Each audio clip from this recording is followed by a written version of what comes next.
سلام بینندگان گرامی، صبح بخیر. برنامه نویدی بامدادی از شهر پراگ تقدیم شما می شود. امروز سه‌شنبه 27 اکتبر.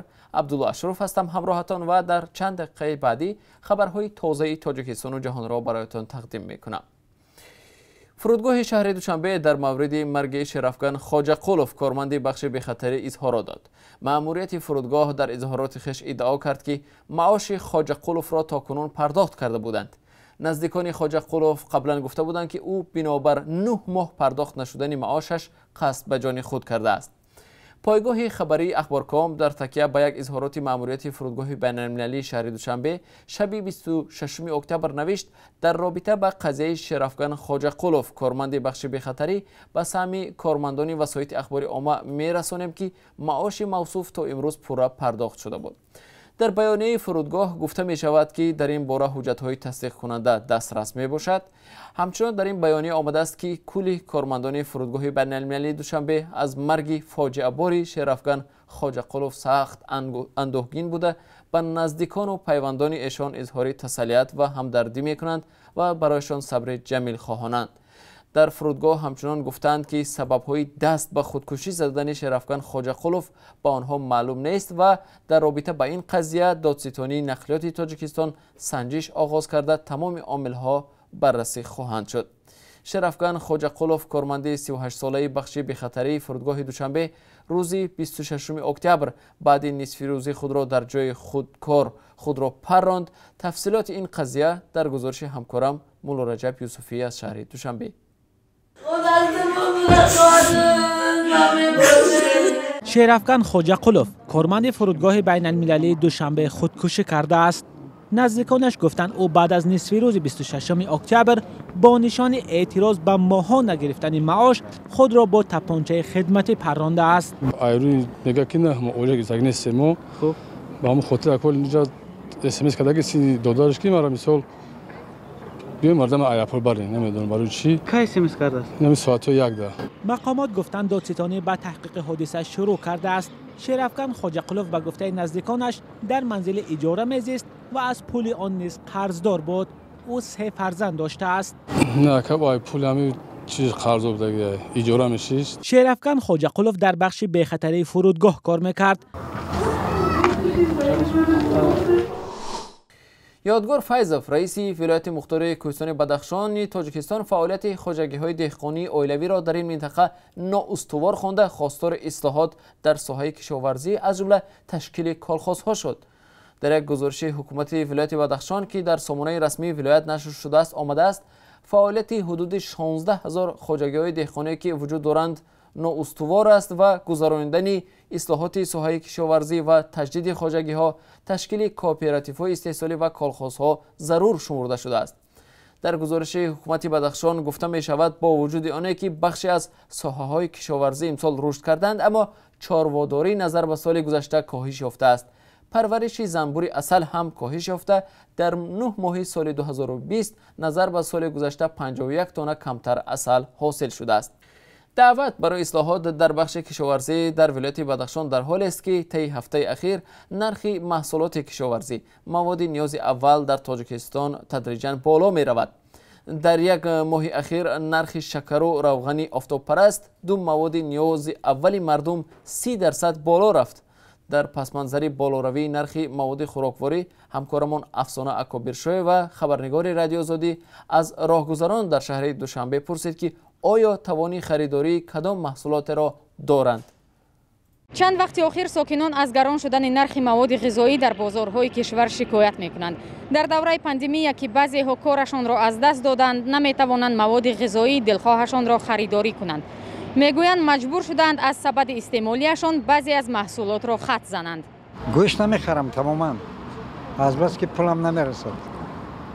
و تمام خونه مایبون میرم همونجا خود گوشتدار میتونم. ای خیلی نمیخرم. میشه کم خرید. زندگی را میبریم خیلی. Знаю, люди, наверное, будут одни макароны кушать и рис. Большие семьи уже муку не купят, мешок муки по 2 килограмма, то лепешки на одну лепешку будут целый день кушать, наверное. Но мы давно уже несколько лет не покупаем мясо, нам не по карману. Даже когда дешевле было 40-30 сомон было, уже не покупали мясо, на нас не хватает. Ордо қимат шуд, руғавған қимат шуд. Ҳама чи дар бозоро қимат шудагия. Нисбат ба оиле нарх навои бозор баланд шудагия. кадом маҳсулотро дигар намехаред? маҳсулотҳое ки зур мо намераса ба мисол ба қиматӣ ба гӯшт. бози нарх навои тухмам қимат шудагия.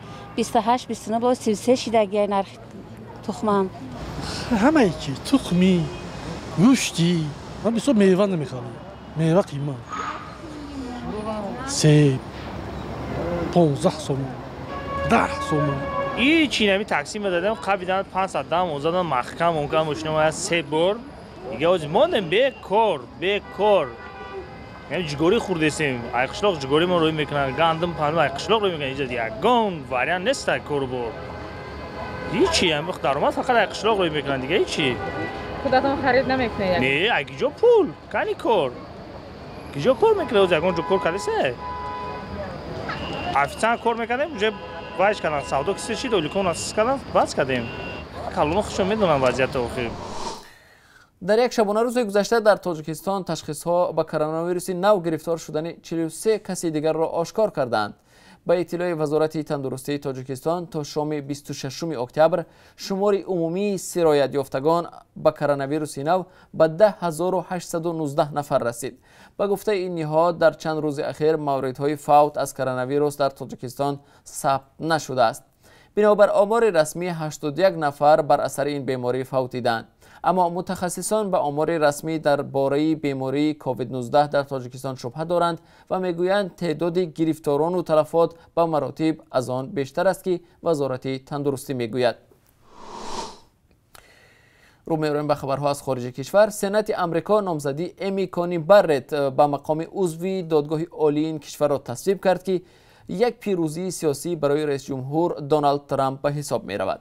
تصدیق نامزدی محافظه‌کاری که دونالد ترامپ به این مقام پیشنهاد کرد توازن در این دادگاه را به نفع محافظه‌کاران میبرد. با تصدیق نهایی نامزدی امی کان بارت در دادگاه عالی آمریکا که 9 عضو دارد در عموم 6 دادرسی محافظه‌کار می شود که حرف نهایی را در هر گونه مسائل مهم از جمله سیاسی آنها میزنند. دونالد ترامپ بعد تصویب نامزدی و هنگام ادای سوگند در کاخ سفید کانی بارت را زنی کریم صاحب اعتقاد و شخصیتی ممتاز نامید. کلارنس توماس کهنسال‌ترین عضو دادگاه عالی آمریکا متن سوگند را قرائت کرد و کانی بارت یک دست به طرف بالا و دیگر روی کتاب انجیل قسم خورد. مراسم دومی ادای سوگند در حضور جان رابرت رئیس دادگاه عالی و پشت درهای پوشیده از چشم عام صورت میگیرد. انتظار میرفت سنات آمریکا که در دست حزب جمهوری خواه است نامزدی بارت 48 ساله را تصویب کند. او جای روف بایدر گینزبورگ یکی از دادرس‌های معروف آزاد اندیش آمریکا را میگیرد که چند پیش درگذشت.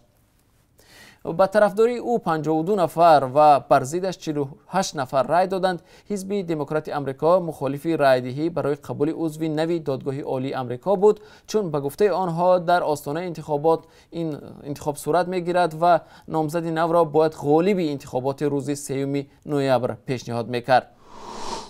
در یک قطار کارخانه‌های عظیم استحصالی بلاروس روز 26 اکتبر کارپرت‌های اعتراضی شروع شد و دانشجویان هم برای شرکت در اعتراضها به خیابان‌ها برآمدند.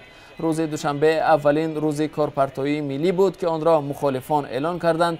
هدفشان به استعفا فرستادن الکساندر لوکاشنکو میباشد.